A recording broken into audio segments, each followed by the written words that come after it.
avance, on continue d'avancer dans notre série de messages et on voyage au milieu de la présence du Saint-Esprit. Combien c'est bon de réaliser que le Saint-Esprit, c'est la partie de Dieu qui est la plus proche de nous. C'est celle qui nous accompagne jour après jour et souvent on est comme, je le dis régulièrement, c'est qu'on parle de Dieu, on parle de Jésus parce qu'on sait que Dieu est tout-puissant, c'est le Créateur, Jésus c'est le Fils qui a été donné, mais on oublie tellement souvent le Saint-Esprit, alors que le Saint-Esprit c'est l'envoyé qui est venu après Jésus pour nous accompagner chaque jour. Alors on a vu plusieurs points au cours des semaines passées. La semaine dernière on a parlé de le Saint-Esprit qui relève et qui libère. Et ce matin, j'aimerais qu'on puisse entrer rapidement dans le sujet, le Saint-Esprit catalyseur. Parce que le Saint-Esprit, c'est le catalyseur des promesses de Dieu. C'est celui qui va mettre en place, celui qui va faire exploser dans nos vies les promesses que Dieu a faites. Et il y a une réalité, c'est que souvent on dit mais je vois pas les promesses pour ma vie se réaliser, mais c'est qu'on est comme on marche dans une vie religieuse, on marche dans une vie chrétienne de routine et d'habitude, et on oublie que Jésus a dit je vais vous envoyer le Saint-Esprit pour qu'il soit avec vous, pour qu'il soit votre confident, qu'il soit votre compagnon, qu'il soit celui qui va recevoir vos besoins, vos doutes, vos craintes et qui va vous faire entrer dans les promesses que Dieu a fait pour vous. La semaine passée, alors qu'on prêchait sur cela, on avait entamé la lecture du psaume 23, un merveilleux psaume où la parole de Dieu nous dit ceci: le Seigneur est mon berger et je ne manquerai de rien. Il me met au repos dans des prés d'herbes fraîches, il me conduit au calme près de l'eau, il ranime mes forces, il me guide sur la bonne voie parce qu'il est le berger d'Israël, mais il est aussi le berger de Saint-Léger du Bourdonnais ce matin. Il est le berger de ta vie et il te conduit ce matin. Même si je passe par la vallée obscure, d'autres versions disent la vallée de l'ombre de la mort, je ne redoute aucun mal, Seigneur, car tu m'accompagnes, tu me conduis et tu me défends. Voilà ce qui me rassure. Face à ceux qui me veulent du mal, tu prépares un banquet pour moi, tu m'accueilles en versant sur ma tête un peu d'huile parfumée, tu remplis ma coupe jusqu'au bord. Oui, tous les jours de ma vie, ta bonté, ta générosité me suivront pas à pas. Seigneur, je reviendrai dans ta maison aussi longtemps que je vivrai. Quel merveilleux psaume de réaliser lorsque l'Écriture dit tous les jours de ma vie. Il n'y a pas de 5 jours par semaine, il n'y a pas de temps partiel, il n'y a pas de mi-temps, mais tous les jours de ma vie, ta bonté et ta générosité me suivront pas à pas.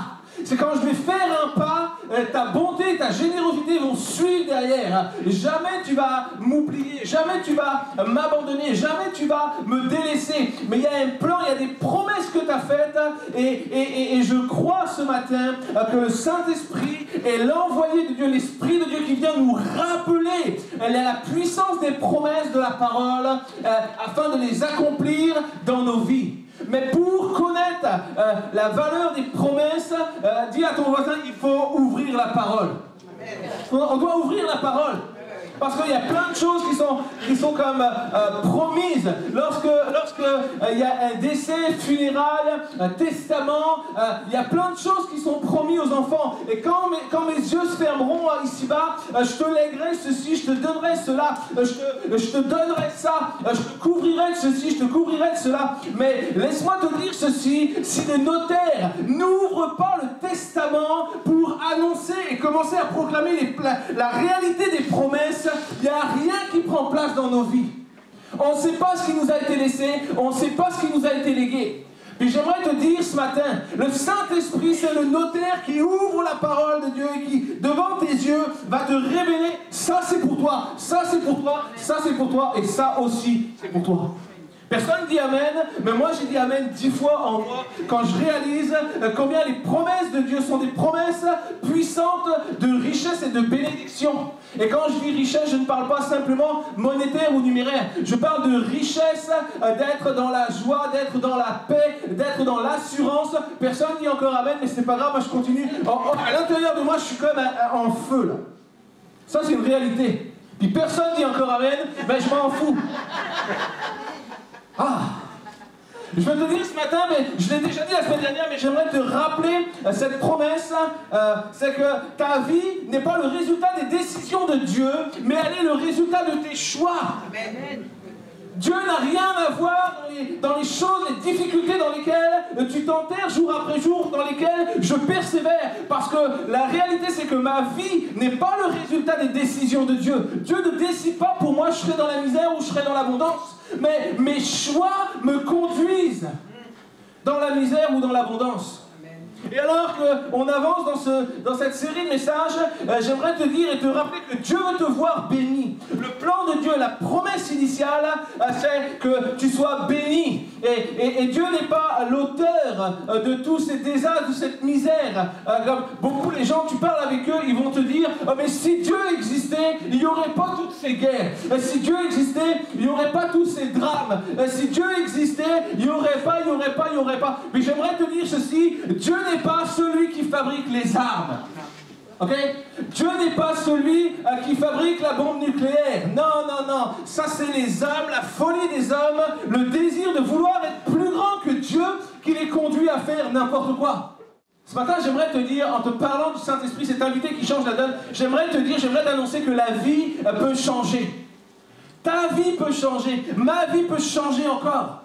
Il n'y a rien qui est fixé, il n'y a rien qui est figé. Mais si tu laisses l'Esprit de Dieu agir, si tu le laisses te révéler sa parole, si tu le laisses t'enseigner la voie dans laquelle il veut t'amener, si tu le laisses te conduire dans ta destinée, alors la vie peut changer. Il y a du bon pour chacun d'entre nous. Ne crois pas que ta vie est comme quelque chose qui est fondé, écrit, déterminé, et puis tu es né dans la souffrance, tu as vécu dans la souffrance, et tu vas rester dans la souffrance. Ça, c'est un mensonge de l'ennemi. Parce que Dieu veut que tu sois dans l'abondance. Je veux te dire que si tu invites le Saint-Esprit à te conduire, il sera le catalyseur des promesses de Dieu pour ta vie. Il sera le catalyseur, celui qui va déclencher une réaction, celui qui va apporter quelque chose, qui va comme mettre en place ce que tu attends. Le Saint-Esprit, c'est l'élément qui déclenche une réaction pour nos vies et dans nos vies. Le Saint-Esprit n'est pas un simple courant d'air. Saint-Esprit n'est pas un vulgaire oiseau. Saint-Esprit n'est pas une flamme sur un coin du feu. Non, il y a des images qui le représentent comme ça. Mais le Saint-Esprit est une personne réelle. Le Saint-Esprit est une des personnalités de la Trinité divine. Il est l'Esprit de Dieu. C'est comme si Dieu marchait avec nous à chaque jour. Il est réel, il est présent et il est avec nous ce matin. J'aimerais qu'on regarde ce matin une courte vidéo sur ce que produit le catalyseur, une explication scientifique de c'est quoi le catalyseur et qu'est-ce que ça produit le catalyseur pendant qu'on coupe les lumières, le temps de la vidéo. Merci.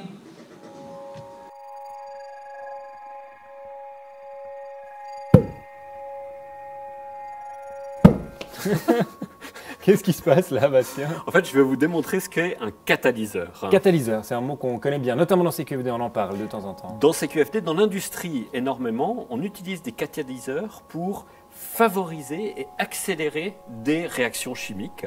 On peut chauffer pour faire une réaction chimique, mais ça coûte cher, c'est pas bon pour l'environnement. À la place, on peut utiliser un catalyseur. Alors, qu'est-ce qui se passe ici concrètement? Alors ici, on a mis du méthanol au fond de notre récipient. De l'alcool? De l'alcool qui se vaporise à température ambiante. Donc on a plein de vapeur de méthanol là-dedans. Et si on voulait l'enflammer, normalement, il faudrait mettre une allumette. Mais à chaque petite explosion qu'on entend, il faudrait remettre une allumette, donc rajouter de l'énergie. Pour s'affranchir de ça, on a mis un fil de platine, le fameux catalyseur. Et ce fil de platine permet, en réagissant avec les vapeurs de méthanol, permet d'amorcer la réaction et de provoquer cette petite explosion qu'on entend. Et avec ce fil, on a une explosion qui est perpétuelle, ça continue sans arrêt, c'est ça? C'est ça l'avantage du catalyseur, c'est qu'en fait, lui n'est pas consommé dans l'histoire. Il revient à son état initial et il recommence, il est disponible pour une nouvelle explosion. Donc ça va continuer ad aeternam tant qu'il y a du méthanol.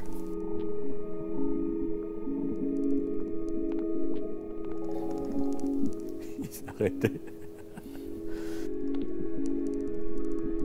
Voici ce que produit le catalyseur. Tu peux rallumer la lumière. Une explosion perpétuelle. Le catalyseur, écoute bien ceci, le catalyseur n'est jamais consommé. Le catalyseur reste et demeure à son état initial. Et vous avez entendu ce passage, il dit, mais si on voulait faire sans le catalyseur, il faudrait à chaque fois remettre une source d'énergie. Mais j'aimerais te dire ceci, le Saint-Esprit est le catalyseur pour nos vies, pour recevoir les promesses. Il n'y a pas d'énergie à rajouter, tu n'as rien à faire par toi-même, tu n'as pas à changer, à recommencer, à réessayer, à retenter, parce que le Saint-Esprit est le catalyseur des promesses de Dieu pour ta vie. Il est en permanence... il reste et demeure le même en permanence et il recommence à vitam aeternam. Je veux te dire ce matin que le Saint-Esprit ne s'épuise pas. Ce n'est pas une bouteille que tu vas vider avec précaution et méthodologie parce qu'il faut qu'il m'en reste, Non, le Saint-Esprit ne s'épuise pas. Il est perpétuel et il est le catalyseur des promesses pour ta vie. Et je voudrais te dire que tant qu'il y aura des promesses qui ont été faites sur ta vie, des promesses à accomplir, le Saint-Esprit sera là et demeurera pour mettre en place la réaction de ce que tu attends. Il ne change pas. Le Saint-Esprit n'est pas consommable, le Saint-Esprit n'est pas périssable, le Saint-Esprit n'est pas variable, le Saint-Esprit n'est pas changeant, il reste le même et il agit toujours, jour après jour, quels que soient tes besoins. Amen. Quels que soient tes besoins, le Saint-Esprit reste le même. Il est le catalyseur des promesses pour ta vie. Dis à ton voisin, ce matin c'est ton catalyseur. Je ne sais pas ce que tu attends ce matin dans ta vie, mais j'aimerais te dire ceci ce matin. Le Saint-Esprit veut être le catalyseur, celui qui va lancer et mettre en place les promesses dans ta vie. Peut-être qu'il y a des choses que tu ne vois pas venir. Il y a tellement de promesses qui ne sont pas tenues. Et j'aimerais te dire ce matin, il n'y a rien de pire que des promesses qui ne sont pas tenues. Il n'y a rien de pire que des promesses qui sont faites et qui sont lancées à la hâte, mais qui ne sont pas tenues. Parce que des promesses non tenues amènent de la déception. Les promesses non tenues brisent les relations. Les promesses non tenues brisent la confiance. Mais la parole de Dieu, c'est le livre qui tient le plus de promesses pour ta vie. Mais je veux te dire que les promesses ne sont pas seulement proclamées, mais les promesses sont faites pour être mises en place dans ta vie. Parce que Dieu ne ment pas. Les promesses de Dieu, les promesses de la parole ne sont pas des promesses faites par les hommes qui sont changeants ou divergents, mais elles sont des promesses offertes par un Père créateur pour sa création qu'il aime. Et tu es aimé de Dieu ce matin. Tu es aimé de Dieu. Et Dieu veut accomplir les promesses sur ta vie. Je dis la réalité ce matin, il y a des rêves qui sont brisés dans la vie de certains. Il y a des destinées qui n'ont pas été atteintes à cause de promesses non tenues. Il y a ceux qui croient qu'il n'y a plus rien qui est possible, c'est plus capable, c'est plus pour moi, parce qu'on leur a promis la lune et on ne leur a jamais apporté. Une parenthèse dans ce message, ne fais pas de promesses à la hâte, ne fais pas de promesses dont tu sais que tu ne pourras pas tenir, ne fais pas de promesses dont tu sais que tu ne pourras pas aller au bout, parce que ça va générer de la déception, et la déception va générer de la perte de confiance. Et beaucoup n'ont pas confiance en Dieu parce qu'ils n'ont plus confiance dans les hommes. Parce qu'on leur a fait des promesses, et puis c'était pas pour moi, et puis j'ai rien reçu. J'aimerais te dire ceci, un jour j'ai quand même réfléchi dans ma tête, avant de faire mes messages, parfois je réfléchis. C'est vrai, dis à ton voisin, ça c'est bon pour nous. Des fois je réfléchis, parce que moi je suis un gars qui a 10 000 idées à la seconde. Vrai, ceux qui me connaissent, ceux qui partagent mon quotidien, ils savent, j'ai 10 000 idées à la seconde. Je suis en train de te parler d'une idée, que j'en ai déjà une autre qui est en train de rentrer, puis ça lutte entre les deux, il faut que je fasse sortir la première rapidement pour pouvoir lancer la deuxième. 10 000 idées à la seconde, 10 000 promesses à la seconde. Et j'ai été pendant un temps le champion toute catégorie de la promesse non tenue. Pas des grosses promesses, bien sûr. J'ai dit à personne, je vais te bâtir un stade de foot à ton nom ou des choses comme ça. Mais même des petites promesses. C'est comme, j'avais tellement d'idées. Je balançais tout ça là. Et puis un jour, je dis, on va faire une salle de muscu à la maison. Et puis, mes enfants me regardent. Alors, ce que j'aime, c'est la diversité dans mes enfants. J'ai mon fils Kélian, il me voit tout de suite, lui, il adhère. Et comme moi, il est visionnaire de choses qui ne s'accomplissent pas. Mais il y croit. Il me dit, oh papa, c'est génial, on va faire une salle de muscu. Puis lui, tout de suite, il court sur Internet, il regarde le prix des machines, le prix des appareils, et il me fait des devis et tout, il m'amène tout. Et puis j'ai mon deuxième fils qui est plus terre à terre, un peu plus vieux, puis qui me connaît un peu plus, puis qui me regarde et qui me dit, c'est encore une parole en l'air. Vrai, je vous dis, c'est une histoire vraie ce que je vous dis. Il me dit, ouais, ça c'est encore une parole en l'air. Et il me dit, et ça m'a vexé ça, il me dit, tu sais très bien comme moi que tu vas pas le faire. Oh là, je dis, oh bonhomme, faut pas me chauffer là. Alors, deux choses dans cette histoire. La première, c'est que j'ai réalisé que souvent, mes mots, mes promesses vont plus vite que ma capacité de faire. Et que je me retrouve dans des situations où je ne suis pas capable de donner ce que j'ai promis. Et ça amène de la déception. Mais la deuxième des choses, c'est que j'ai compris que si tu dis quelque chose, il faut l'accomplir. Alors, la vérité, c'est que j'ai fait une salle de muscu à la maison, on a acheté le matos, on a tout mis, maintenant j'ai plus de garage. Mais j'ai tenu ma promesse. Et ça, maintenant, mes gars, ils savent que quand je parle, je le fais. Et ça, c'est bon. Mais il n'y a rien de pire que des promesses qui ne sont pas tenues. J'aimerais te dire ce matin que les promesses de Dieu ne sont pas des mensonges. Les promesses de Dieu ne sont pas des futilités. Les promesses de Dieu ne sont pas des choses juste pour remplir la Bible parce qu'on ne savait pas quoi mettre dedans. Mais les promesses de Dieu veulent être accomplies. Le plan de Dieu, c'est d'accomplir les promesses dans ta vie. Et il a donné pour ceci, il a donné le Saint-Esprit afin qu'il vienne parler à nos cœurs, afin qu'il vienne saisir nos cœurs et qui viennent comme catalyser les promesses. Je le lis, mais non seulement je le lis, mais je le crois. Et parce que je le crois, ça va s'accomplir. Personne dit Amen, mais encore une fois, moi je dis Amen. Parce que je le crois, parce que le Saint-Esprit sert sur mon cœur, oui, ça va s'accomplir. Jeff l'a dit ce matin, rappelez les paroles du prophète Jérémie, car j'ai des promesses pour vous, des projets de paix et non de malheur.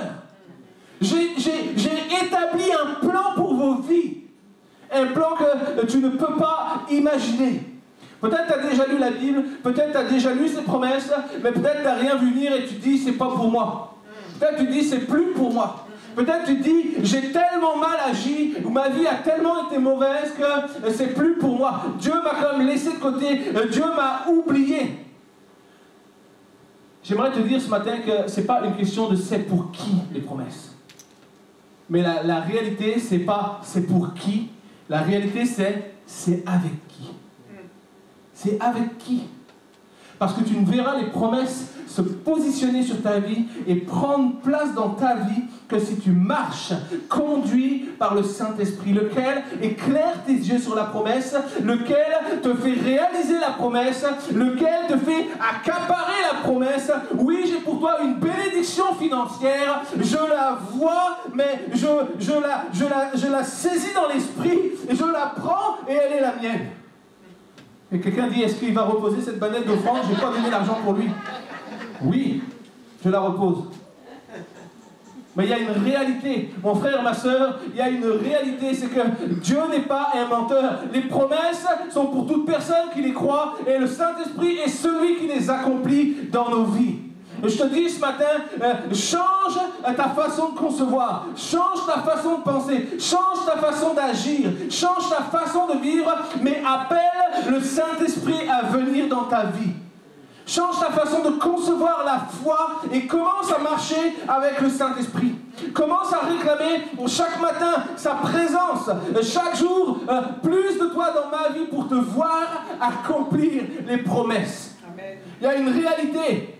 On regarde une psaume 23 qu'on a lu ensemble. Il y a une réalité de ce que le Saint-Esprit veut catalyser. 10 promesses que Dieu a fait pour nous dans le psaume 23. 10 promesses.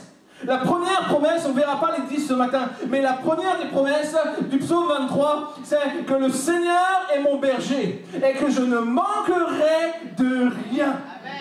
Amen. nous est arrivé, soyons honnêtes, dans n'importe quel domaine de notre vie, est-ce qu'il nous est déjà arrivé de manquer de quelque chose? Est-ce que je suis seul à avoir manqué un jour dans ma vie de quelque chose? On priera à la fin pour tous ceux qui sont pris par un esprit de mensonge, mais moi, je reconnais que souvent dans ma vie, je me suis retrouvé face à, je manque de quelque chose. Pas forcément d'argent, pas forcément de matériel, mais j'ai pu manquer de foi, j'ai pu manquer d'amour, j'ai pu manquer de paix. Ah! Quand on dit manquer, les gens pensent tout de suite au matériel. Est-ce que nous n'avons pas manqué? Est-ce que nous ne faisons pas parfois partie de gens, on se dit, mais toute ma vie, j'ai couru après l'amour d'un père, couru après l'amour d'une mère, j'ai jamais rien reçu. Oui, j'ai manqué. Toute ma vie, toute ma jeunesse, j'étais en froid avec mon frère, avec ma soeur, avec mon voisin, avec mes amis d'église, et tout le temps, j'ai voulu rétablir la paix, mais j'ai jamais réussi. Oui, j'ai manqué de paix. Mais la parole de Dieu, la promesse de Dieu, le psaume 23 nous dit, parce qu'il est mon berger, je ne manquerai de rien. Il n'y a aucune sphère de ma vie, aucune chose dans ma vie dont je vais manquer. Il y a une promesse de bienveillance que Dieu t'a faite et que le Saint-Esprit veut amener en toi. Une promesse de bonté, de générosité envers toi. Une mise à disposition pour toi. Mais si je veux accaparer la promesse, alors je dois inviter le Saint-Esprit. Saint-Esprit, remplis-moi. Viens combler le vide. Viens remplir ce dont j'ai besoin. Viens changer la situation dans laquelle je me trouve. Viens, Esprit de Dieu, parce que la promesse est certaine. Il y a un désir de te livrer les richesses du ciel, la manifestation du bras de Dieu pour ta vie. J'aimerais te dire que quand tu invites le Saint-Esprit à venir dans ta vie, c'est comme si tu disais à Dieu, descends ton bras sur moi et viens toucher ma situation. Viens, Saint-Esprit. Il y a une disposition favorable pour toi, afin de te donner, afin de t'apporter ce dont tu as besoin. Il est le berger qui veille au bien-être de ses brebis. Il est un père qui protège et qui comble ses enfants. Aucun de nous qui avons des enfants, quel que soit leur âge, quelle que soit leur vie, quelles que soient peut-être même les difficultés qu'on a, aucun de nous on souhaiterait le mal à nos enfants. Ce matin, je me dois te dire que parce que Dieu t'aime, parce qu'il t'aime tellement, parce qu'il a donné son Fils unique, parce qu'il t'a déclaré son enfant, Dieu ne veut pas que tu sois en souffrance. Mais il y a un plan, une promesse de bienveillance pour ta vie. Premier point, il est mon berger et je ne manquerai de rien. Le deuxième point nous dit, il me met au repos dans des prés d'herbes fraîches. Il me met au repos. On est tous en recherche de repos. On passe tous par, quelquefois, des temps de combat, des temps de difficulté, des temps d'incompréhension. Est-ce que nous pouvons déclarer également que moi je connais pas l'épreuve, je ne sais pas ce que c'est d'être dans la difficulté, je ne sais pas ce que c'est qu'être dans l'adversité. Moi, tout baigne pour moi. Ça, des fois, c'est simplement l'ennemi qui nous laisse croire que tout baigne pour nous. Là. Le simple fait de manquer de Dieu fait qu'on est en difficulté. Je te dis la vérité ce matin. Tellement de gens qui disent « tout baigne pour moi, tout va bien, j'ai besoin de rien ». Puis tu viens d'oublier que l'essentiel, tu as besoin de Dieu. C'est la première des choses. Et parce que Dieu veut t'amener dans du repos. Tu n'es pas exempt d'épreuves, et puis on vit dans un environnement de difficulté, dans un environnement de combat. Mais le Saint-Esprit veut te conduire dans un lieu de repos, dans un lieu de fraîcheur, là où il n'y a plus de tumulte, là où il n'y a pas de difficulté. Il n'est pas question d'être téléporté dans un endroit meilleur ou dans un monde parallèle. Non, nous restons bien sur la terre, nous vivons bien au milieu des difficultés, nous vivons bien au milieu de l'adversité, le gouvernement qui n'est pas forcément bon, les gilets jaunes qui cassent tout, etc., et toutes les difficultés par lesquelles on passe. Oui, nous restons bien au milieu de tout ça, mais au milieu de tout ça, au milieu de la difficulté, au milieu de l'adversité, au milieu du combat, je marche dans le repos, je marche dans la fraîcheur d'une vie remplie du Saint-Esprit, où je vois les difficultés, mais où cela ne m'atteint pas, parce que je sais quelles sont les promesses de Dieu pour ma vie. Les promesses de Dieu pour ta vie vont au-delà des revendications, vont au-delà de la révolution. Dieu t'aime tellement que même dans la difficulté, il est capable de te conduire dans l'abondance. Ça, c'est une réalité. Le troisième point, et je passe, bienveillance, repos et fraîcheur, calme et paix. Il veut te conduire dans le calme, près de l'eau. il y a une promesse de calme, une promesse de paix. Shalom, la paix soit avec vous. C'était les mots que Jésus prononçait partout où il passait. Il annonçait la paix. Il voulait amener la paix dans nos vies, amener la paix dans nos cœurs. Et la réalité, c'est qu'il y a une promesse que Dieu a faite de nous amener dans un lieu calme. Il est la source du calme et de la paix. Il vient pour se lever contre les tempêtes qui parfois viennent et frappent ta vie. On a tous des moments où on se dit, je ne l'ai pas vu venir, je ne m'attendais pas à ça. Et pourquoi est-ce que je passe par là? Il y a des difficultés qui se lèvent, il y a des tempêtes qui se lèvent, il y a des choses qui viennent pour détruire nos vies, détruire nos projets ou détruire nos destinées. Et je veux te dire ce matin que le ministère et la vie chrétienne n'est pas un chemin facile. Enfin, combien de fois j'entends des gens qui me disent « Ah oui, moi depuis que j'ai donné ma vie à Jésus, j'ai jamais eu autant de galères. » Ok, c'est que tu es dans le bon chemin. Soyons réels, ne vendons pas l'évangile à l'eau de rose. Viens à Jésus, ça va tellement être beau, tellement mieux après. Non, non, non. Lorsque tu laisses l'ennemi, tu laisses le diable pour venir dans la présence de Dieu, laisse-moi te dire qu'au-delà de ta vie, ce que l'ennemi ne veut pas, c'est que tu ailles catcher d'autres vies. Et la réalité, c'est que bien sûr, il va y avoir des difficultés. Bien sûr, il va y avoir des tempêtes qui peuvent se lever, des choses, des combats qui vont venir pour se confronter à toi, pour bousculer ta vie. Mais l'Esprit, le Saint-Esprit, vient pour apporter le calme. C'est comme cette histoire on connaît tous dans la parole de Dieu, Marc 15, les versets 35 à 40, où il nous est dit que Jésus dit, ah, ok, on va passer de l'autre côté maintenant. Allez, les disciples, tout le monde dans le bateau, on s'en va, on passe de l'autre côté. Et alors qu'ils s'en va de l'autre côté, il y a comme une tempête qui vient, et ils sont tellement surpris que les disciples commencent à crier à lui. Et j'aimerais te dire qu'à l'image de cette tempête, il y a des tempêtes qui viennent pour détruire la destinée dans laquelle Dieu t'appelle. Il y a des tempêtes qui se lèvent pour t'empêcher d'arriver là où Dieu t'a appelé. Il y a des tempêtes qui se lèvent pour détruire le plan, le projet, le lieu, le ministère dans lequel Dieu t'appelle. Pendant qu'on fait lecture de ce passage, Marc 15, versets 35 à 40, la parole de Dieu qui nous dit ceci, le soir de ce même jour, c'est le soir, il fait nuit. Jésus dit à ses disciples, passons de l'autre côté du lac. Les disciples emmenèrent Jésus dans la barque où il se trouvait encore, et voilà qu'un vent violent se mit à souffler. Les vagues se jetaient dans la barque, au tel point que déjà elle se remplissait d'eau. Jésus, à l'arrière du bateau, dormait la tête appuyée sur un coussin. Et quelle situation improbable. Il y a une tempête, il y a quelque chose qui est là qui prend place, et Jésus dort sur un coussin. Ses disciples le réveillèrent alors en criant, « Maître, nous allons mourir.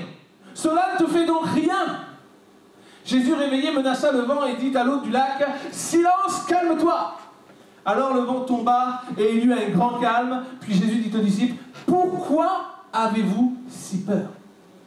N'avez-vous pas encore confiance? » Pourquoi avez-vous si peur? J'aimerais te donner rapidement 4 éléments avant de conclure ce message. Le premier élément, c'est qu'il y a une demande de Christ de passer de l'autre côté. Allons, passons de l'autre côté. Et cette demande de passer de l'autre côté, c'est l'image de passer d'une rive à l'autre, d'un bord à l'autre, l'image du changement. Mais une image qui te met aussi également dans le libre choix d'accepter d'aller ou de vouloir rester. C'est une situation qui prend place le soir au moment où les ténèbres vont quand même être présentes. Et la réalité, c'est qu'il y a cette dimension de qu'est-ce que tu fais? Est-ce que tu viens avec moi ou est-ce que tu restes là? Je ne suis pas très friand de voyager de nuit dans les ténèbres, je ne suis pas trop fan, non, moi je vais rester. Mais non, là les disciples ont dit, bien sûr qu'on va y aller. Parce que tu nous le demandes, on sait qu'il y a quelque chose de bon. Alors bien sûr qu'on va monter dans cette barque, mais on n'est pas fou, on va t'emmener avec nous dans cette barque. La demande de Christ de passer de l'autre côté, c'est de passer de ce que je suis à ce qu'il veut que je sois. Il y a un changement qui doit s'opérer. Il est le temps maintenant de changer de rive. Peut-être tu as vécu sur cette rive-là, mais peut-être c'est pas la rive de la bénédiction. Peut-être c'est peut-être la rive de ton histoire, la rive de ton passé, la rive de tes difficultés, la rive de tes souffrances. Mais Jésus te dit, c'est le moment maintenant pour passer de l'autre côté, parce que de l'autre côté, il y a quelque chose de bon pour toi. Quelque chose de bon, quelque chose de puissant. Ben, nous devons traverser ce lac. Il y a une réalité. La réalité de ce que je projetais de faire face à ce qu'il veut que je fasse. Il y a une réalité de, pas ma volonté, mais la sienne. Est-ce que je vais écouter ou est-ce que je vais rester ici? Premier point, il y a une demande de Christ. Deuxième point, c'est qu'il y a ce vent violent qui prend place et qui secoue la barque pour la faire couler. La difficulté qui prend place. Ce point qui nous matérialise l'opposition, l'adversité, le combat. Tu as décidé d'aller, mais moi je te dis que tu n'arriveras pas entier. Tu as décidé de marcher, mais moi je te dis que tu vas t'arrêter. Tu as décidé de te lever, mais moi je te dis que tu finiras à terre. Il y a cette opposition qui prend place, l'adversité, ce combat, ce qui vient pour empêcher d'accomplir le but, ce qui vient pour t'empêcher d'entrer dans la mission, ce qui vient pour t'empêcher d'aller au terme et d'arrêter ta destinée. Il y a ce qui se dresse contre toi pour t'empêcher. Ce qui veut te faire demi-tour et retourner à ce que tu as quitté. Alors que la barque est secouée, alors que les flots sont là, la Bible ne nous le dit pas, mais je pense que peut-être les disciples se sont posé la question en disant « Mais pourquoi est-ce qu'on ne ferait pas demi-tour? Pourquoi est-ce qu'on ne repartirait pas d'où on vient et qu'on soit en sécurité? Et peut-être nous essaierons de partir demain matin. » Mais j'aimerais te dire que ce soir, demain, tantôt, cette nuit, si tu veux marcher avec Jésus, il y a de l'opposition qui va se lever à n'importe quel jour, à n'importe quelle heure du jour ou de la nuit. L'opposition se manifestera si tu veux avancer avec Jésus. Et la réalité, c'est qu'il y a ce vent qui vient et qui se dresse, la tempête qui vient pour anéantir le plan merveilleux de Dieu, la tempête qui vient pour t'empêcher de parvenir à ton but, à ta destinée, la tempête qui vient pour te faire peur, la tempête qui vient pour te troubler et te faire oublier avec qui tu marches. Réalité. Réalité parce que la peur te pétrifie. La peur te focalise. La peur focalise ton attention sur elle. La peur prend toute la place. Lorsque la peur est là, il n'y a plus rien, on ne voit plus rien d'autre. J'ai peur. J'ai peur. Je ne suis pas capable de voir autre chose. J'ai peur. Il y a tellement de bonnes choses, je ne suis pas capable, j'ai peur. J'ai peur. La première fois que j'ai pris l'avion, c'est juste très marrant parce que je suis quelqu'un qui avait peur de l'avion. J'ai toujours peur de l'avion. Mais la réalité, c'est que je sais que il y a plein de belles choses qui m'attendaient de l'autre côté de l'Atlantique, puis je voulais les voir. Puis je les regardais, puis oh, j'étais beau quand je les voyais sur les photos. Je disais, oh, ça c'est tellement beau, tellement beau. Mais la peur m'empêchait de pouvoir monter dans ce bout de ferraille qui, je ne sais par quelle magie, vole sur 7000 km et se pose tranquille, normal. 300 tonnes de ferraille qui se baladent dans le ciel, logique. Fait que pour moi, dans ma tête, c'était tellement pas logique, je ne pouvais pas. Et je me suis privé la bénédiction pendant des années parce que j'avais la peur. Jusqu'au jour où je n'ai pas eu le choix. Pour mon travail, on m'a dit, il faut que tu montes là-dedans parce que sinon tu ne pourras plus bosser. J'ai dit, ok, j'y vais. Mais aujourd'hui, même si je ne suis pas rassuré en avion, je peux te dire une chose, la peur a été vaincue. Et je vais même aller plus loin, je vais te dire, sur le nombre d'avions qui décollent et qui volent jour après jour. Pourquoi est-ce que ce serait le mien qui se cracherait? C'est une réalité. Parce que souvent, on a peur à cause de ce qui peut arriver. Mais sur la quantité d'avions, pourquoi est-ce que justement, on aurait choisi le mien pour qu'il aille se cracher? Non! Un autre peut-être, avec des gens que je ne connais pas. Non, je plaisante. Mais la peur focalise ton attention. La peur réduit à néant tes capacités d'agir. La peur précipite ton raisonnement et tes actions. Et la peur te fait agir par précipitation. La peur t'épuise et la peur te décourage. Oui. Réalité. La réalité, c'est que j'avais une petite vidéo pour vous, mais je vous en fais cadeau et je vous la passerai un autre jour. Mais la réalité, c'est que la peur t'empêche d'avancer. La peur t'empêche d'aller plus loin. Et pourquoi? Parce que tu ne vois pas les choses. Parce que lorsque la peur est là, Une peur qui est petite comme ça, quelle que soit sa taille, lorsque la peur est là, elle ne se tient pas comme ça, mais elle se tient comme ça. Et tes yeux sont fixés sur la peur, à tel point que tu ne peux pas voir autre chose que la peur. Mais j'aimerais te dire ceci, la peur qui réduit à néant tes capacités d'agir, la peur peut être vaincue. La peur peut être vaincue. Mais la peur est l'opposé de la confiance. Et lorsque la peur intervient, il n'y a pas de confiance. On ne peut pas avoir confiance lorsque la peur est présente. Il y a des choses que nous ne voyons pas, mais le Saint-Esprit reste et demeure celui qui ne change pas et celui qui a promis, qui veut accomplir les promesses de Dieu pour ta vie. Et lorsque Dieu te dit, voici ce que je veux pour toi, voici la bénédiction dans laquelle je t'appelle, laisse-moi te dire que personne ne peut venir changer le plan de Dieu. Prends un peu de recul pour voir derrière la peur la grandeur de la bénédiction dans laquelle Dieu t'appelle. Parce que c'est ça que tu dois voir. Jésus dort alors que la tempête est là, alors que ça souffle, alors que ça tape, alors que ça cogne. La Bible nous dit que Jésus dort sur un coussin. Sais-tu pourquoi? Parce que rien n'impressionne Dieu. Rien.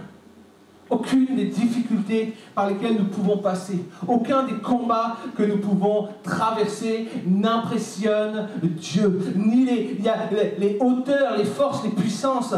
Romains 8 nous le dit. Tout ça, là, ça n'impressionne pas Dieu. Dieu contrôle tout, Dieu contrôle le temps, Dieu contrôle les puissances, même les démons, même le diable sont soumis à Dieu et ne peuvent agir sans son accord. Est-ce que nous pouvons réaliser cela? Souvent nous pensons que j'ai encore été attaqué par le diable. Hey, laisse-moi te dire que le diable ne peut pas te toucher si Dieu n'a pas validé. C'est comme il vient avec son truc en 3 exemplaires, il dit, est-ce que je peux simplement lui faire peur? Puis Dieu dit non. Ok. Puis il vient une autre fois et dit, est-ce que je peux lui faire peur? Parce que je suis sûr que c'est pas quelqu'un qui est intéressé à toi. C'est ce qu'il a fait avec Job. Le diable est venu voir Dieu en disant, mais ton Job, là, tu me bassines avec ton Job. Est-ce que ton Job, il t'aime vraiment d'un amour véritable? Laisse-moi prendre ses biens, puis tu vas voir ce qui va devenir ton Job. C'est ça. Et la réalité, c'est que le diable, les démons ne peuvent venir nous secouer sans l'accord de Dieu. Dieu est au contrôle, il connaît tout, et il sait ce qui va intervenir dans nos vies, et il sait aussi comment nous allons le vivre. Dieu ne donne pas son autorité à qui que ce soit. Et j'aimerais te dire ceci, peut-être que c'est ton cas, peut-être des fois tu dis, mais ça j'ai pensé des fois, mais j'aimerais te dire ceci, et c'est une réalité, c'est que lorsque tu penses que le diable peut t'attaquer de son plein droit, c'est comme si tu lui donnais une autorité supérieure à Dieu. Oui, c'est vrai. Et le diable n'est pas supérieur à Dieu. Oh non. Mais nous passons des fois par des difficultés. Nous passons des fois par des épreuves parce que oui, Dieu veut montrer le degré de notre confiance et quelquefois aussi, dans certaines situations, Dieu veut nous parler. Le livre d'Osée nous dit ceci, je vais amener mon peuple au désert. Des fois, on passe par des moments de souffrance, on dit pourquoi? Et puis si Dieu, qu'est-ce que tu fais? Pourquoi tu me laisses là? Parce que Dieu te répond simplement, j'attends juste que tu fasses silence pour que je puisse te parler. Amen. Osée, je l'amènerai au désert pour parler à son cœur. Je l'amènerai pour qu'il entende ma voix. Pendant que j'appelle les musiciens à venir prendre place, j'aimerais te dire ceci, et c'est la pleine réalité. Il n'y a pas d'autorité supérieure à celle de Dieu. Et si nous marchons avec le Saint-Esprit, il est celui qui nous délivrera de toute situation. Dieu connaît déjà l'issue de nos épreuves et de nos combats. Lorsque les disciples sont là dans ce bateau, dans cette barque, et que tout commence à secouer, et gauche, droite, et ça secoue, ça balance, et la première chose, c'est que les disciples ont tellement peur, ils ne s'occupent même pas de Jésus. Ils regardent quoi? Ils voient que le bateau prend l'eau, ils voient que ça secoue, ils voient qu'ils vont mourir. Mais Jésus dort à l'arrière, parce que Jésus connaît toutes choses. Jésus sait l'autorité qu'il a. Et alors qu'à cet instant, quand Jésus dort, il connaît déjà l'issue. Mais lui n'a pas peur de mourir dans la tempête parce qu'il sait que la tempête va s'arrêter. Et pourtant, il y a un drame qui se joue dans cette barque. Et Jésus dort. Pourtant, il est la solution. Et les disciples regardent la mort au lieu de regarder la vie. On peut réaliser ça. Quelquefois, dans nos difficultés, on regarde aux circonstances au lieu de regarder la solution. Je regarde à l'eau qui se remplit au lieu de regarder à celui qui peut arrêter la tempête. Dans n'importe quel drame qui peut se jouer dans nos vies, dans nos barques, le Saint-Esprit reste et demeure la solution.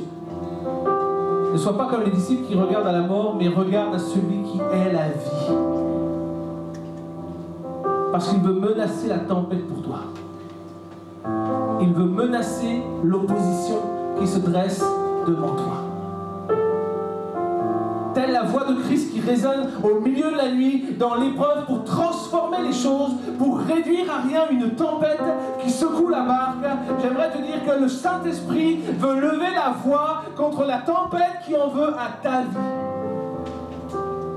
Le Saint-Esprit veut menacer les choses pour toi.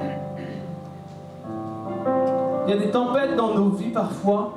Il y a des choses qui nous bousculent, il y a des choses qui nous empêchent de voir l'issue, il y a des choses qui nous empêchent de voir le but, il y a des choses qui nous empêchent d'entrer dans notre destinée, le plan que Dieu a lui-même établi. Et quelquefois, parce que les flots frappent, parce que la barque est secouée, on regarde à la mort au lieu de regarder à la vie. On regarde et on est comme ses disciples, on se dit, mais on va mourir. Alors que Dieu dit non, j'ai pour toi des promesses de vie. Le Saint-Esprit reste et demeure celui qui est la personnalité de Dieu présente dans ta barque ce matin. Il est celui qui veut menacer le danger afin qu'il s'arrête. Et pour conclure cette première partie des 10 promesses que Dieu nous fait, le Saint-Esprit qui catalyse ces 10 promesses, j'aimerais te citer Ésaïe 41 et les versets 10 à 13. Voici ce que Dieu dit à son peuple. Voici ce que Dieu te dit à toi ce matin. Parce que tu es son peuple, son enfant bien-aimé. Il dit, n'aie pas peur maintenant, parce que je suis avec toi. Ésaïe 41, 10. N'aie pas peur, car je suis avec toi. Mon esprit marche avec toi. N'aie pas peur parce que ma personne est là. Ne lance pas ses regards inquiets. Car ton Dieu, c'est moi. Voici les promesses de Dieu pour ta vie ce matin. Quel que soit ton combat, ta difficulté, que ce soit un problème de travail, que ce soit un problème familial, que ce soit un problème de couple, un problème de santé, un problème de finances, voici ce que Dieu dit. Ne lance pas ses regards inquiets. Parce que ton Dieu, c'est moi. Je suis celui qui est au-dessus de tout. Et il dit ceci, il continue, il dit, je viens te rendre courage. J'arrive à ton secours et je te protège. Ma main droite tient sa promesse. Ma main droite tient sa promesse. Je suis celui qui apporte du secours dans ta vie. Je suis celui qui vient changer ta donne. Je suis celui qui vient arrêter la tempête. Ma main droite tient sa promesse. Honte et déshonneur à tous ceux qui t'en veulent, qu'ils soient réduits à rien, qu'ils disparaissent tes adversaires. Tu chercheras vainement la trace de tes agresseurs, ils seront réduits à rien du tout. Ceux qui sont en guerre contre toi. Car moi, le Seigneur, je suis ton Dieu. Je tiens fermement ta main droite et je te répète, n'aie pas peur, j'arrive à ton secours. Est-ce que quelqu'un peut applaudir celui qui vient au secours de celui qui a besoin ce matin? Il est celui qui tient sa promesse. Il est celui qui te dit ce matin, n'aie pas peur parce que je suis avec toi. Ne lance pas de regard inquiet parce que ton Dieu c'est moi et je viens pour te redonner le courage. Je viens à ton secours et je te protège. Peut-être ce matin tu es là et tu message, il est pour moi. Ce message, il est pour moi parce que j'avais quand même plus d'espoir. Et pendant qu'on va prendre ce chant seulement, ce chant qu'on a chanté tout à l'heure, qui dit Saint-Esprit, descends, viens, viens comme un torrent, viens inonder mon âme, viens apaiser mon cœur qui est dans la douleur, viens apaiser mon esprit qui est dans le tourment, viens apaiser mon âme dans la souffrance. Descends comme un torrent, inonde-moi, viens anéantir. Viens anéantir la difficulté, le doute, le découragement, la peur, la honte. Viens anéantir l'échec dans ma vie. Sois celui qui vient me redonner courage. Sois celui qui vient à mon secours. Oh, je déclare ce matin que ta main droite tient sa promesse pour ma vie. Alors qu'on va chanter ensemble, invite seulement ce matin le Saint-Esprit. Saint-Esprit, descends, viens comme un torrent. Saint-Esprit, viens remplir mon âme. J'ai besoin de toi ce matin. Alléluia. Tu démontres ta puissance. Tu démontres ta puissance ce matin. Par des signes et des miracles. Alléluia. Ton esprit fut répandu. Saint-Esprit descend, viens tel un torrent, inonde ma louange quand je chante ton amour. Inonde ma louange. Saint-Esprit embrasse mon cœur et mon âme. Embrasse mon cœur. Embrasse mon âme. Parce que j'invoque ton nom. L'église Ivreline invoque son nom ce matin. Je vois la gloire du Fils. Quand je viens dans ta présence, Tu me révèles ton amour. tu me révèles ton amour. Quand je contemple les cieux, Quand je contemple les cieux, envoie ton secours ce matin. Saint-Esprit, descends.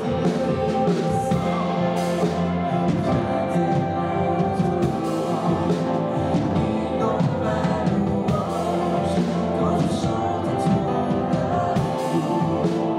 Saint-Esprit embrasse mon cœur et mon âme. Envoie la consolation, la restauration, la libération. Parce que nous invoquons ton nom. Saint-Esprit, comme j'invoque, nous invoquons ton nom ce matin.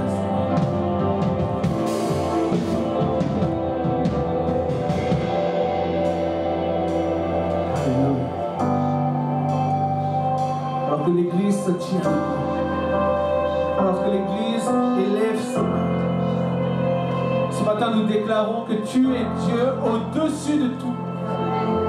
Nous déclarons que tu as donné ton Fils et que le Fils a envoyé ton Esprit afin qu'il marche avec nous, afin qu'aucune difficulté ne puisse régner dans nos vies, afin de nous revêtir d'autorité. Seigneur, nous nous tenons là ce matin et nous invoquons que tu es le Saint-Esprit, celui qui libère, celui qui délivre, celui qui change les donnes. Donne-nous de ne plus voir ce qui nous fait peur. Mais Saint-Esprit, nous prions ce matin afin que la peur soit anéantie, que la peur soit brisée, que la peur soit réduite à rien. Et que nous puissions déclarer ce matin, ta main droite accomplit ses promesses.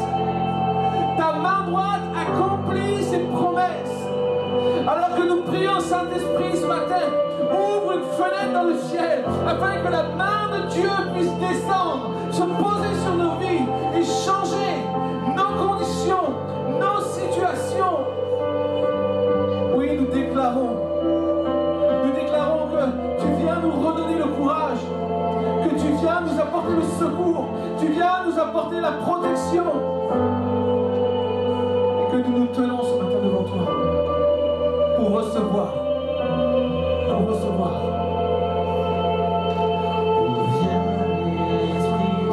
Proclame ce matin l'église et viens. Viens, Esprit de Dieu, brûle comme un feu et consume en moi. Consume en moi. Ici dans ta présence, je viens et je m'abandonne à ta gloire. À ta gloire.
Alors que le Saint-Esprit est présent dans ce lieu, il y a une parole pour toi ce matin, tu es là et tu dis, je suis là ce matin, puis j'attends comme une réponse de Dieu. Et Dieu te dit ceci, tu es comme rongé, comme tenu depuis des années par un sentiment. Et tu es là et tu dis, c'est comme des sentiments de regret. C'est comme tu passes ton temps à dire, j'aurais dû, si j'avais su, si j'avais pu, si j'avais osé. Il y a comme dans ta vie, comme quelque chose qui vient te ronger chaque jour. Et c'est comme des regrets. Comme des regrets, ça prend place et jour après jour, il n'y a pas un jour où tu te dis, mais si j'avais su et si j'avais pu, mais le Saint-Esprit te dit ce matin, c'est ta matinée, parce que je ne regarde pas à ce qui était, mais je regarde à ce dans quoi tu vas. Et ta destinée peut être changée ce matin, si tu décides de dire, j'abandonne à ces regrets. Saint-Esprit, viens et consume en moi toutes ces choses qui m'attachent à la souffrance, toutes ces choses qui m'attachent à la violence en moi, où j'ai comme la colère qui monte. Et si j'avais su, et si j'avais pu, mais ce matin le Seigneur te dit, appelle simplement le Saint-Esprit à consumer en toi toutes ces choses qui te font mal. Et alors que je te donne cette parole. Tu es là ce matin, tu te dis, ça c'est pour moi. Ça c'est pour moi. Mais je t'invite simplement, viens me trouver quand tu as 2 minutes, viens me trouver à l'abri des regards. Et j'aimerais qu'on puisse prier ensemble, j'aimerais qu'on puisse réclamer ensemble à ce que le Saint-Esprit dans ta vie puisse faire une œuvre qui va te libérer radicalement, qui va changer ta vie, changer ta destinée. Parce que le Seigneur veut te rendre libre ce matin. Le Seigneur te dit, les regrets et la culpabilité ne sont pas des choses que j'ai posées sur ta vie. Mais sont des freins, sont comme des boulets qui t'empêchent d'avancer. Et alors que tu es là ce matin, alors que tu reçois cette réponse, tu reçois cette révélation, le Seigneur te dit, invite le Saint-Esprit à consumer ce matin.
T'emmener dans une dimension nouvelle.